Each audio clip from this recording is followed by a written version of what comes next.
Hello VC, hello everyone, I hope everyone is doing alright and just, keeping cautious as usual. So today's video is another installment of my History with Music series. This is part 5 and is on the indie and alternative music, which I love, and it's been 5 years since I got into that type of music, but this summer, definitely 5 years ago, was when it really meant a lot to me, but it's still started to mean a lot to me, but still does, of course. So we're going to explore that really. Now I've tried to film this video a bunch of times. There's a way of trying, I'm going to try and make it short. So alright, we're going to properly start this journey. We're actually going to go back to 2015 first, where I was into totally different music at that point. It's just usual stuff really. And it was Saturday night, and I was watching this, in the background I had this documentary on about independent music, and it was Music for Misfits, Story of Indie, which is a really damn good documentary. And at the time though, I was it did teach me a few things. I heard about these, hearing about these weird bands I had no clue of, so, seeing the Cocteau Twins recording was kind of weird, and seeing Jesus and Mary Chain be idiots to their audience, they're swearing at them and stuff, and hearing seeing after years of wondering who this Peel was. He was this DJ dude called John Peel, and stuff like that picked up on. But really, I don't think I had a proper real clue on indie or the term. But the term indie stands really for independent music, so there you go, that's what it actually means. So an indie film is an independent film. But again, people who watch my videos should know that. Anyway, moving on to a while later in 2015, I remember hearing around this point about a band called New Order.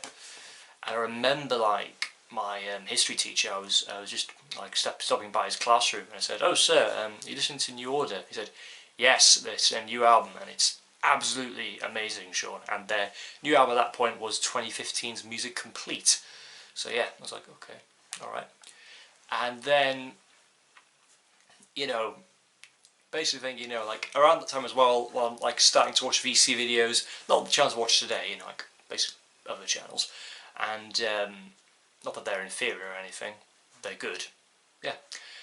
But hearing about hearing about New Order, seeing New Order records showing on there, and getting just a little bit of clue about who this band were, and then it was 2016 when I finally did cue in. This was a CD I knew that was around the house, and this is New Order Substance, and this is around early 2016.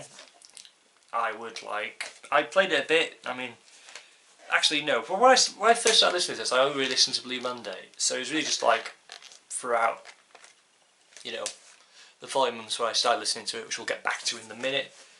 But really it was that thing of that I was kind of swifting out of my interests in progressive music, although I still enjoy listening. So I still actually listen to progressive music while still into the indie and alternative stuff.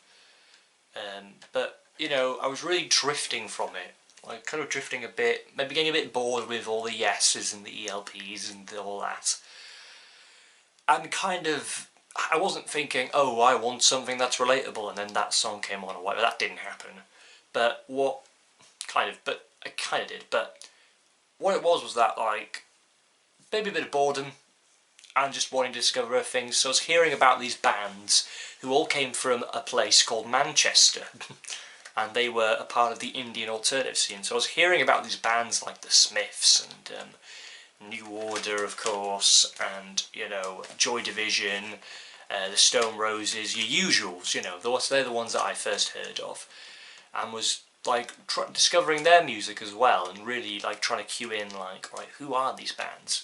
But really it was the first thing that, and it was again definitely the gateway to me that really unlocked the door and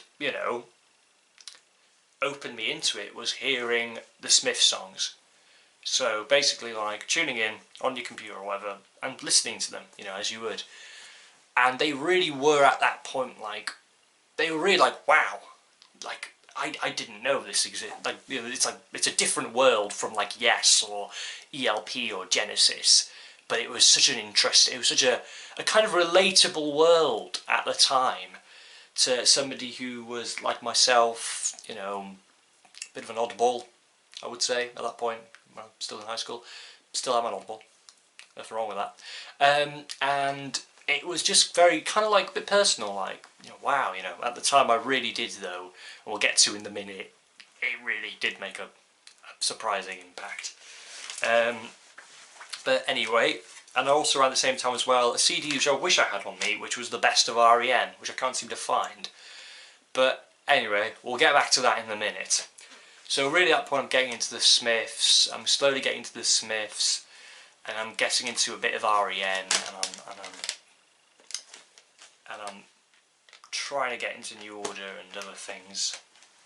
But then I bought this in around near the summer. This would have been around June. Yeah, this would have been around June 2016 when I bought this.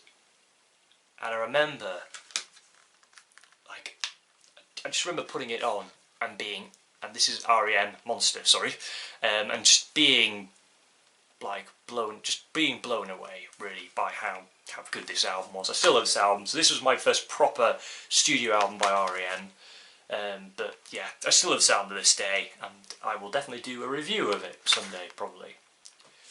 But yeah, you know, just remember listening and going, like, whoa, wow, you know, yeah. But, and of course as well, this, you know, this I'd finally cracked at that point as well.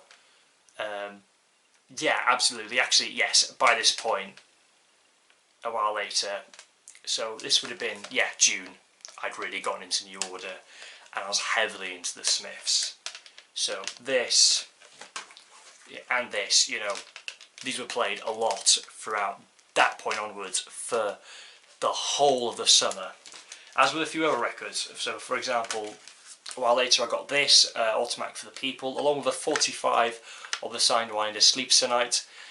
And again, this was one that got a lot of play. This has been getting a lot of play recently, because I've been recently rediscovering this album after quite a while of not listening to it properly, and boy does it still sound as great as it did when I was 16. Absolutely love it. But really, again, sorry, I just want to show this as well, Joy Division. These were like my first few, you know, dabbles into indie and alternative music that I enjoyed. And again, learning about Factory Records as well. So learning about other bands, learning about 4AD, and learning about you know, Jesus Mary Chain's label and Korova and all those other labels. Really like queuing into what they did, and like, you know, Factory especially, which I'm still heavily into Factory. I'm still a huge Factory fan. So yeah, but really the band that dominated that summer for me was the Smiths. The Smiths, they were this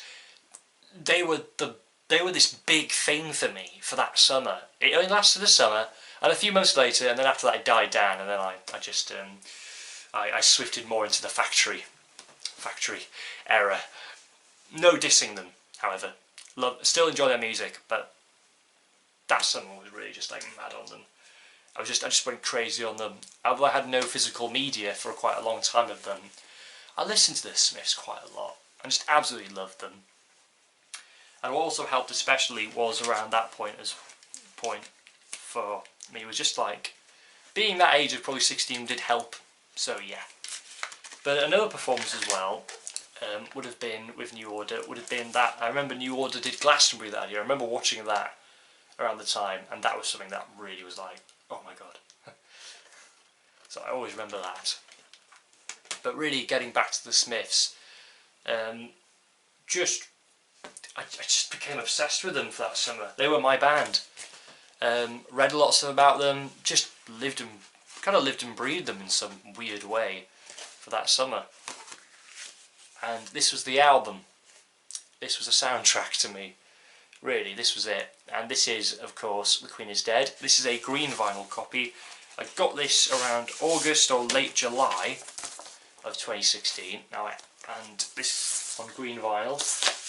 I bought this for £6 because I remember the deal I made with the seller in Mudshark Records. He said to me, if you don't find anything over there, whatever money you've got, give it to me, because it was hard to find back then. So I had around £6 on me and bought this. Yeah, this album, and it's not my favourite anymore. I would gravitate towards the debut or Meet His Murder these days, or even Strange Ways He Have Become. Not that they're bad albums or anything, I love them all. But this album, at that summer, meant a lot to me, and I played it to death. These songs got played to death. They were absolutely just, oh my god. I still consider The Queen Is Dead my favourite track off this LP, because it just blew. That opening, the incredible guitars by Johnny Marr, just all that guitar, all that like feedback and everything, and just the band sounds so tight on the song, and Morrissey's lyrics, just wow. Morrissey himself, at that point anyway, before I learned more about him, was kind of a bit of an idol for me. Well, they all kind of were. Well, Morrissey and Marr especially. But yeah, just wow. And I Know It's Over, which is alright, I guess. I mean, some of these songs are better than others these days. Cemetery Gates, yeah, is alright. And Never Had No One Ever. Oh yeah. And then you've got Big Mouth Strikes Again. Still love Big Mouth Strikes Again, and The Boy with the Thorn in His Side, and Vicar in a Tutu. I know There Is a Light That Never Goes Out is kind of an OG song, isn't it? It's one of those ones, oh yeah, people always know that. But I still love it, and I love the closer, Some Girls Are Bigger Than Others, just for that guitar riff by Johnny Marr. To me, it is that great combination. What makes the Smiths to me is the weird and whimsical lyrics of Morrissey and the incredible guitar playing of Johnny Marr. Just, I mean, what they were doing. I mean, especially Marr, because I was listening to a podcast, Adam Buxton's podcast recently, to the Johnny Marr episode, and it's incredible what he was doing at such a young age. But yeah, just an absolutely fantastic LP at the time. It's still an album I really enjoy, but these days there's betters. There's some are better than others. What really helped in the fall of that year anyway was definitely finally getting to watch the Music for Misfits documentary, which absolutely just blew, this is all of it, and it's so hit the nail on the head, and really got to learn more about it. So learning about Factory, who ran Factory, who did what, learning about Happy Mondays, and a lot of the bands of Factory, of course, a Durruti Column, and A Certain Ratio, and all of them, and of course learning about 4AD, and just all the genesis of that incredible scene, which started in 1976, and from 1976 to onwards, it's still fascinating to me to this day. And anything about that era with the Indian alternative scene just absolutely just really makes me go, oh, just so great to hear, because there's so many bands out there that probably I haven't heard of yet who were part of that scene, and I'll probably check them out eventually and be like, whoa, I haven't heard that one before, that sounds brilliant. And yeah, although there probably are a few that are maybe bad. I don't know. If there are, leave some suggestions for the bad ones and see what I think of them. Move on to later that year, I picked up some more vinyl, so I finally picked up this copy of The World Won't Listen. Again, love all the tracks off here. But yeah, absolutely fantastic album. Just really good compilation. Finally got some New Order later that year with this one, Brotherhood, because this was my first New Order studio LP. Yeah. And then, just before Christmas, I managed to pick up a copy of Movement. And then a while later, I finally picked up this one. I remember just absolutely going mad about when I finally got to play it. This was just wow. And this is a 2015 reissue, but I couldn't believe it. This is Unknown Pleasures, of course. I couldn't believe when I first played this. Just incredible. Yeah, fantastic. And it's just, and yeah, that's it. Well, not really. So that's kind of my story of how it all really started, really. And again, it's really it's in my blood. The Indian alternative music scene is really in my blood. I It's what I really listen to this day by a lot of artists as well, who are mainly under those genres, alternative music or independent music. So it's really still what I listen to today. And, you know, it's what, you know, it's mainly what's recommended to me is that type of music. And it's kind of in my blood and all that. But, yeah, anyway, you know, I'm going to show now some other things, really. These next few finds are bits that I picked up a while later. So here you go. Electronic. This has been early 2017. Great find. Closer. Couldn't believe when I found this. Same place, Relics. Summer 2017. Still. Joy Division. Picked this up in Mudshark for quite a cheap price. I think £15 it was. 2018 that was. Substance, my Christmas present from my dad in 2018. Thank you, Dad. I was so happy to finally get it. And few recent ones here.